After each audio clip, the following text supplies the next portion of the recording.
a tragedy where more than 100 people perished. Their deaths were not instantaneous. They knew they were going to die and could not affect their fate. It is extremely terrifying, and it happened more than once. For from depths of 500, 1,000, or 2,000 feet, there is no escape, or is there? Today, I will delve into the details of the most horrifying submarine accidents, consider their causes and consequences. And at the end of the video, you'll learn why tourist submarines are not popular. Enjoy watching.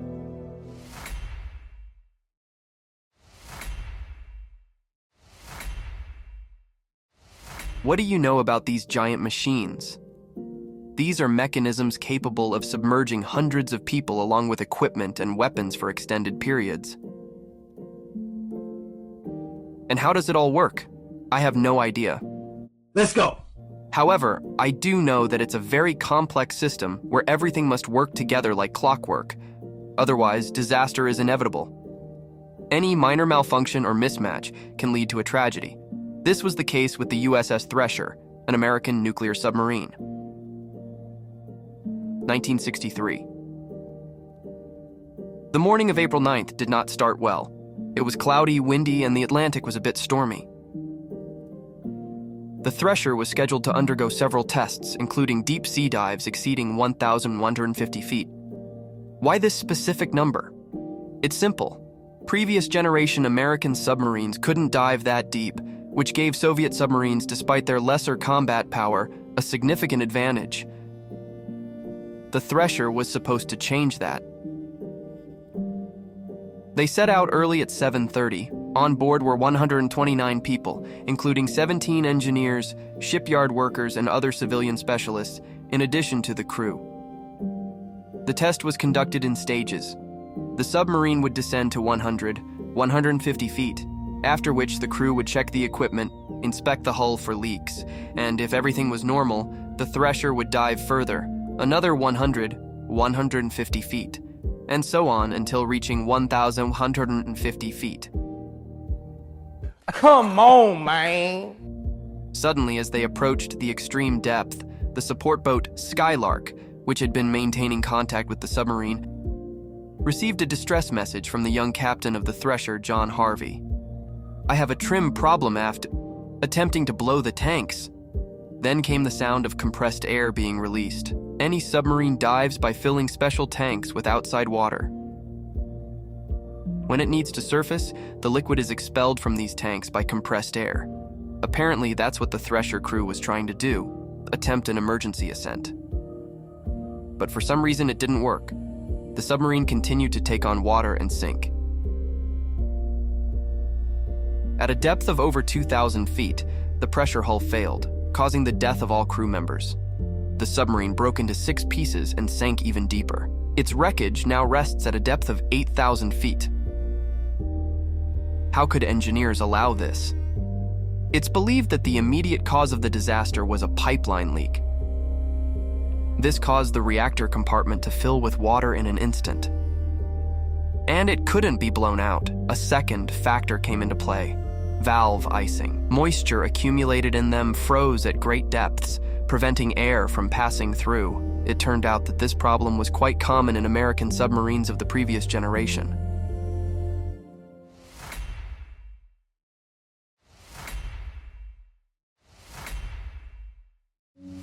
The Thresher's example made specialists around the world completely reconsider shipbuilding approaches. Now, no matter what happens to a submarine, it must surface with an intact reactor and a living crew. However, this did not prevent other tragedies, some occurring many decades later. Bro, what are you talking about, man? August 12th, 2000. A note. It's 3:25 p.m. It's dark here, but I'll try to write by touch. Chances seem slim, about 10 to 20%. Let's hope someone reads this. Here's a list of the personnel in compartments 9 and their attempts to escape. Hello everyone, don't despair, Kolyesnikov. This is one of 4 notes found on the sunken submarine Kursk. What happened to it, and who is this Kolyesnikov? Let's find out. The Kursk was a Soviet nuclear submarine with the codename K-141. On that fateful day, August 12th, it was undergoing tests. The submarine was loaded with its standard armament, powerful torpedoes. Between noon and 1 o'clock, the submarine was to simulate attacking an enemy surface ship. However, an explosion occurred earlier at 11:28. Then, 2 minutes later, a more powerful explosion followed. At first, people on the surface were unaware and awaited news from the submarine. But it became clear that something had gone wrong. A torpedo exploded right inside the submarine. 3 sailors on board died instantly. Through the breach, water under immense pressure flooded the compartment, and the cruiser, operating at a depth of 60 feet, rapidly sank. The 500-foot submarine struck the seabed and plowed into it with its nose, then remained in a nearly horizontal position. The second, more powerful explosion killed everyone in the second, third, fourth, and fifth compartments. The commander of the 6th reactor compartment then sealed the bulkhead between his compartment and the adjacent one. This saved the others who gathered in the 9th compartment away from the explosion sources.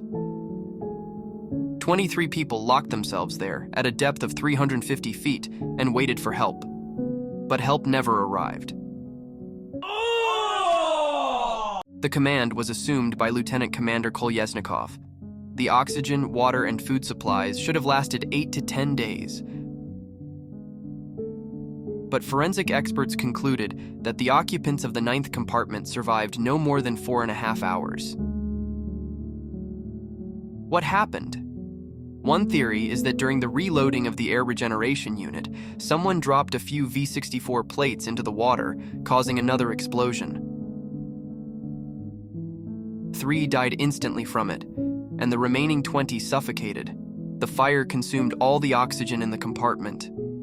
Such a tragic accident took 23 young lives in an instant, and the rescue operation, which had every chance of success, ended in failure. If only we could turn back time and change something in the past. Just once, even a little bit. Alas, we are not granted such things. Time relentlessly moves forward, and the past does not acknowledge the subjunctive mood.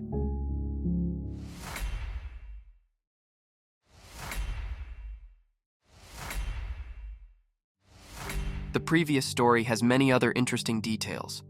For example, how the young sailors tried to escape from the compartment to surface on their own, in free ascent. From a depth of 350 feet, this was theoretically possible. Dangerous for untrained people, but possible. But even here, the sailors failed. The hatch simply did not open. Apparently, it was mangled by the explosion.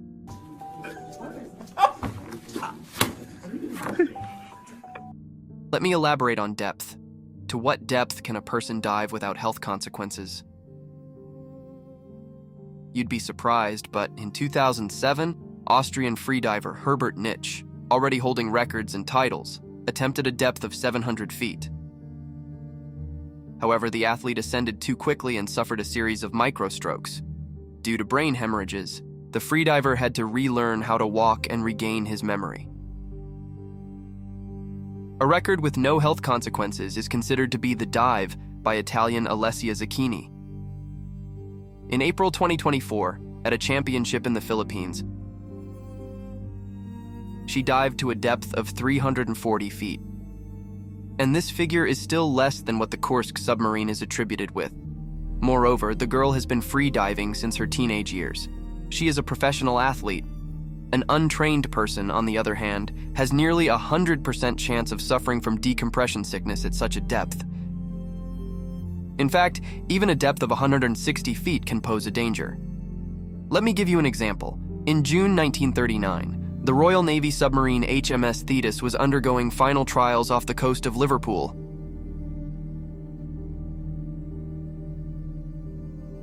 The dive was carried out not only using the main ballast tank, but also through the torpedo tubes.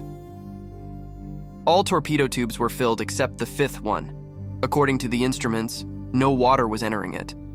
However, the torpedo officer opened it, and a stream of water gushed in. The Thetis began to tilt forward and sank uncontrollably. settling on the seabed at a depth of 160 feet. And although we now know that one could theoretically surface from such a depth without suffering from decompression sickness, the chances of survival in cold waters are still slim. So, only 4 crew members managed to survive, and even then, only with the help of a rescue chamber, a single-person escape pod. All the rest, 98 submariners and shipbuilders suffocated underwater, never waiting for rescuers.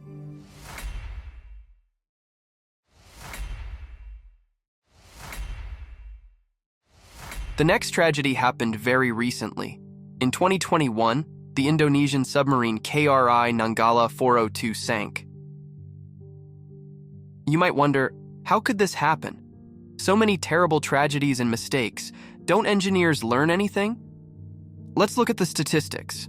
In fact, from 1955 to 2024, only 9 nuclear submarines have sunk. 4 due to technical failures. 2 from fires, 2 due to armament issues, and the cause of 1 remains unknown. But this is not a complete list of submarine accidents. There have been many more accidents and many more victims, not to mention the injured.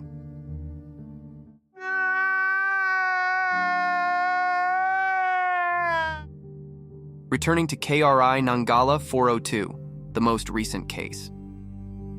The submarine's crew was supposed to conduct a torpedo exercise 30 miles off Bali. However, communication with the submarine was lost.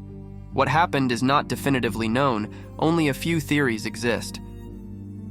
One theory is that the submarine sank due to a sudden influx of seawater through a broken external hull opening, causing it to break apart under pressure. Another theory is that the submarine's rudder jammed, causing it to dive too deep. However, many researchers consider this theory to be rather far-fetched. According to the last theory, the disaster occurred around the time of planned torpedo firing. It could have been similar to the Kursk incident. Official reasons for the tragedy have yet to be determined. What is certain is that it claimed the lives of 53 sailors.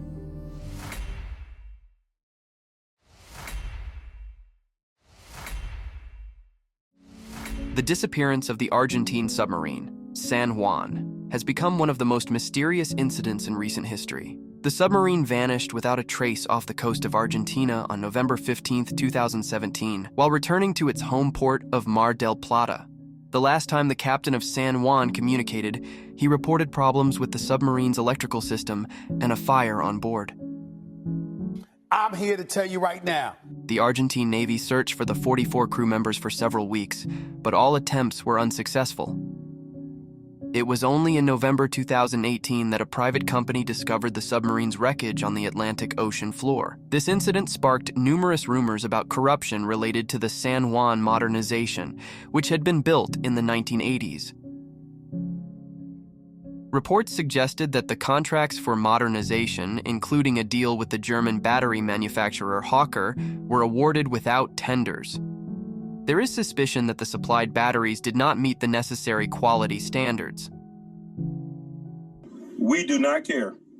According to the official version, water entering through an air intake caused a short circuit in the batteries, which led to an explosion and subsequent fire, resulting in the tragedy.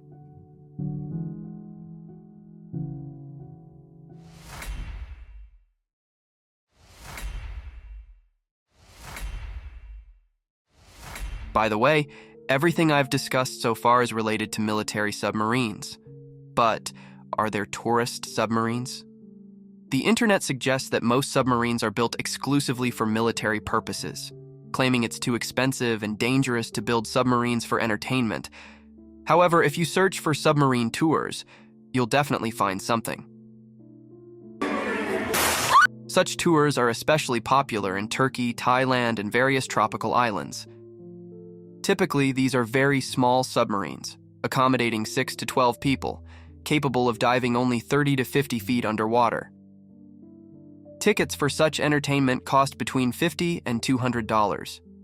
But there are also more premium tours, such as those offered by Ocean Gate Expeditions on the submersible Titan. On June 18, 2023, Several tourists embarked on an expedition to the wreck of the Titanic and suddenly disappeared from radar. Later, the wreckage of the vessel was found 600 to 1,600 feet from the Titanic's bow, and the entire crew was declared dead. This tragedy could have been avoided.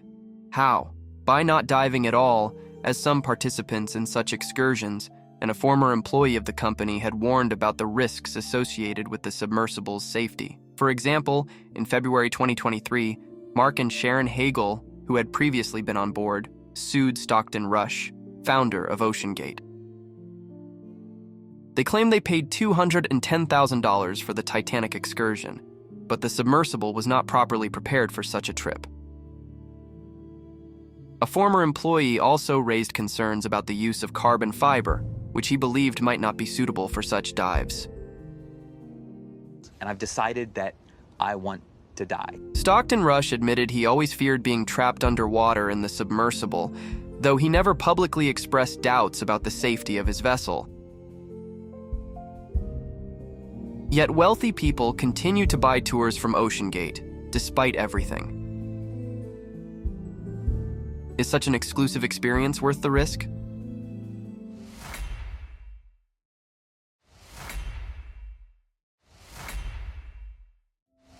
Submarines are undoubtedly very dangerous, and despite the advancement of modern technology, there is still a risk of being trapped at depth forever.